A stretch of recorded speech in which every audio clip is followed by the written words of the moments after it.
Nous allons résoudre un problème avec un support financier en parlant d'argent, mais nous allons voir que ce problème n'a pas de solution. Anatole a un portefeuille et dans ce portefeuille, il a des billets de 5 euros et des billets de 20 euros.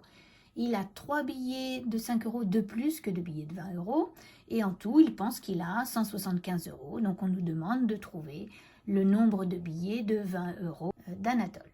Donc ça, c'était l'énoncé du problème. On sait qu'il va falloir le résoudre avec 4 étapes. Première étape, choisir une inconnue. Donc souvent, finalement, c'est la question qui nous suggère ce choix d'inconnu. Comme on nous demande le nombre de billets de 20 euros, eh bien je vais choisir X, un nombre entier qui correspondra au nombre de billets de 20 euros. La deuxième étape, c'est mettre le problème en équation. Donc lorsqu'on a choisi X, eh bien, on relie l'énoncé en écrivant les choses en fonction de X. Donc, on rappelle, on a choisi comme inconnu le nombre de billets de 20 euros. Donc, ça, c'est X.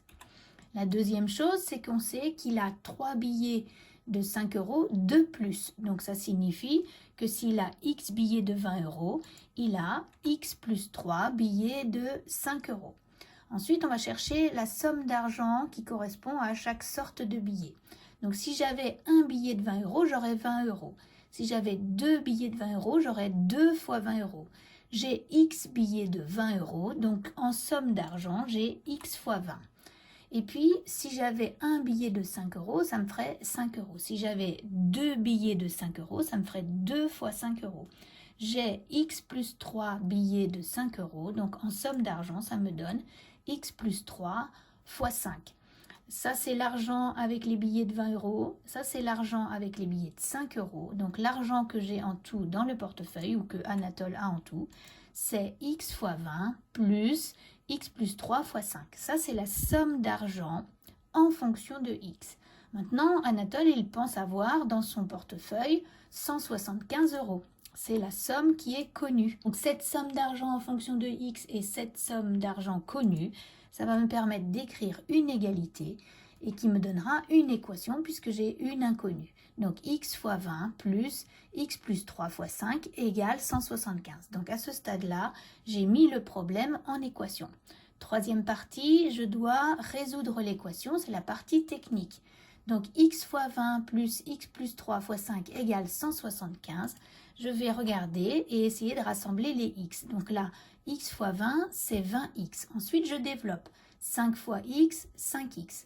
5 fois 3, 15. Donc, dans le premier membre, j'ai 20x plus 5x plus 15. Et dans le deuxième membre, j'ai 175. Donc, je vais rassembler. Là, ça me donne 25x. Et puis, comme j'ai plus 15 qui me gêne à gauche, je vais l'enlever. Donc, je soustrais 15 et je soustrais 15 de chaque côté du plateau de mon égalité. Là, eh bien, si je fais la même opération, moins 15 et moins 15, je vais conserver l'égalité.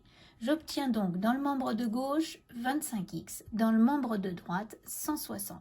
Et puis, comme j'ai 25 fois x égale 160, l'opération qui va me permettre de trouver x, c'est une division par 25. Je prends la calculatrice et je trouve que x est égal à 6,4. Donc 6,4, c'est la solution de l'équation. Je viens de résoudre, je peux prendre ma calculatrice, remplacer x par 6,4 et je tombe bien sur 175. Ça signifie bien que 6,4 est solution de l'équation. Maintenant, je reviens à mon problème. C'est la quatrième partie, la quatrième étape de la résolution d'un problème. 6,4, ça n'est pas un nombre entier puisqu'il y a une partie décimale. Et 6,4, ça ne veut rien dire si je pense à un nombre de billets. Donc finalement, ce problème n'a pas de solution alors que l'équation en a une. On verra dans une prochaine vidéo comment vérifier avec le tableur. Voilà.